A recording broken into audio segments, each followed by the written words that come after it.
Good morning, one and all. I am Professor Shreya Trivedi from AKDMC, Jamnagar. This is the general lecture for everyone. Those who want to learn English, that is in the spoken form, written form, or in the grammatical form, this is the lecture for them. Already આપણે ઘણા બધા general lectures થઈ ચૂક્યા છે જેમાં આપણે starting જ effective techniques of learning English લેંગ્વેજથી કરી હતી. તેના પછી આપણે frequently used phrases in English language, mute letters, genitives, parts of speech. Individually, we have discussed parts of speech, importance of parts of speech, importance of verbs, verbs and its forms.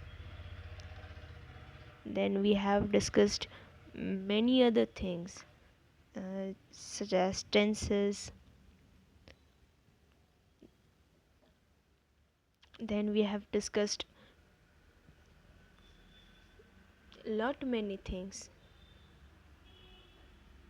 In the previous lectures, we have started active passive voice, which is very important in the grammar topic. In every language, there is a structure of a sentence. That is, we can say every sentence has a structure. Particularly એક લેંગ્વેજમાં સેન્ટેન્સનો structure fixed હોય કે subject plus verb plus object, આ જે structure છે, આ જે pattern છે, તે આપણા ઇંગ્લિશ લેંગ્વેજના સેન્ટેન્સની છે. Example, Sita goes to school. તો સીતા જે છે એ સબ્જેક્ટ એટલે કે કર્તા છે, ગોઝ છે એ વર્બ છે એટલે કે ક્રિયાપદ છે, અને સ્કૂલ જે છે એ ઓબ્જેક્ટ એટલે કર્મ છે. હવે એક્ટિવ અને પેસિવ વોઇસના સેન્ટેન્સ આપણે આઈડેન્ટિફાઈ કઈ રીતે કરી શકીએ?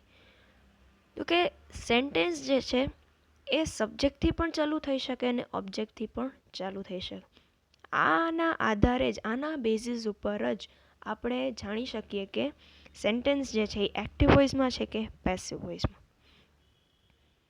જો સેન્ટેન્સના સ્ટાર્ટિંગમાં સબ્જેક્ટ હોય અને એન્ડમાં ઓબ્જેક્ટ હોય, એટલે કે આપણે જનરલ જે પેટર્ન છે subject plus verb plus object, એ વાળો સેન્ટેન્સ જે હોય ત્યારે એ એક્ટિવ વોઇસનો સેન્ટેન્સ કહેવાય.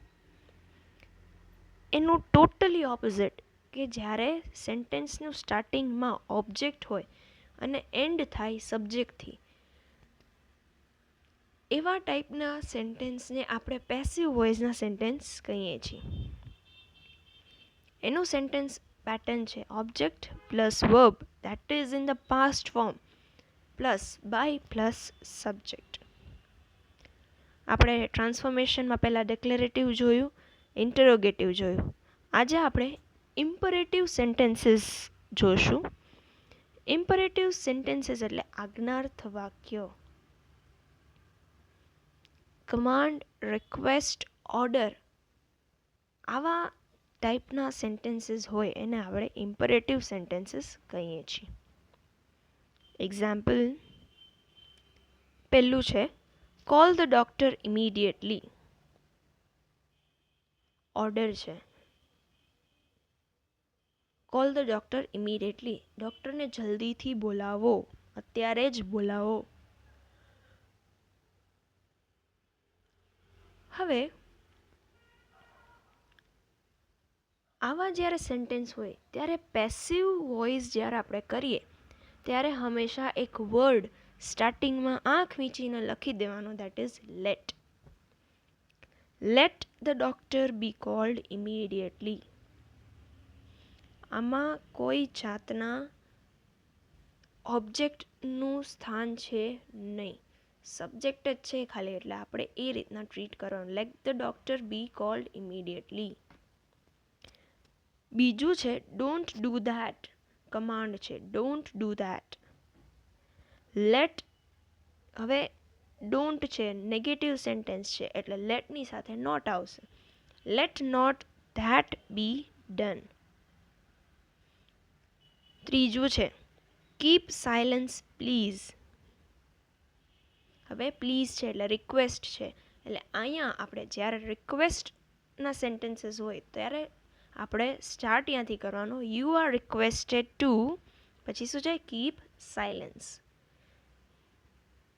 Don't smoke here. You are not allowed to smoke here. Post this letter at once. Let this letter be posted at once. આ હતા imperative sentences.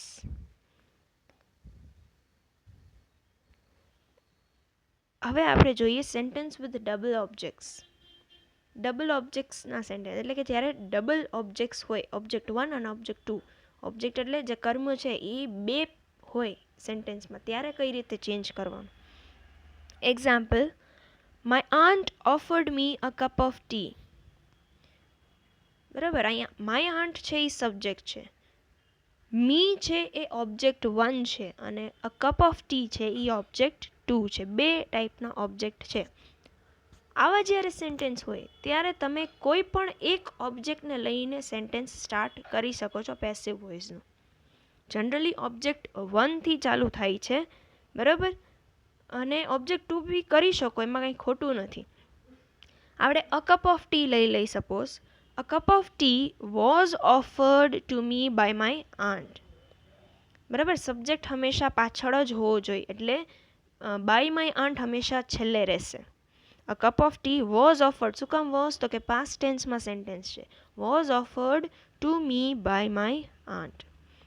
Suppose me as a subject આપણે લઈએ તો મીનું I થઈ જાય. I was offered a cup of tea by my aunt.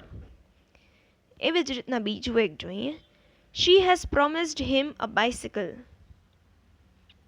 શી છે એ સબ્જેક્ટ છે, પ્રોમિસ છે એ વર્બ છે, હિમ છે એ ઓબ્જેક્ટ 1 છે અને અ બાઇસિકલ છે ઓબ્જેક્ટ 2 છે.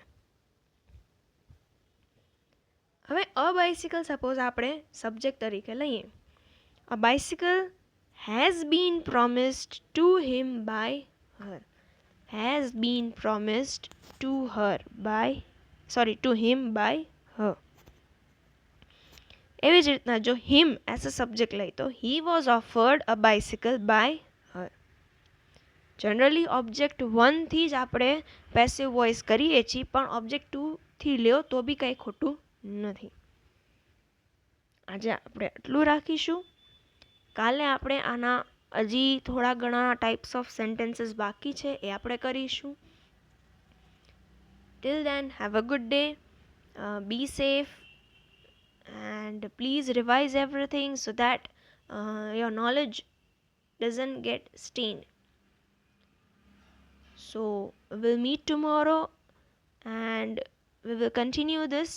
Till then, have a good day, be safe, wear the mask, have social distancing, and use sanitizers, wash your hands regularly so that we can cope up with this critical situation. Thank you and have a nice day.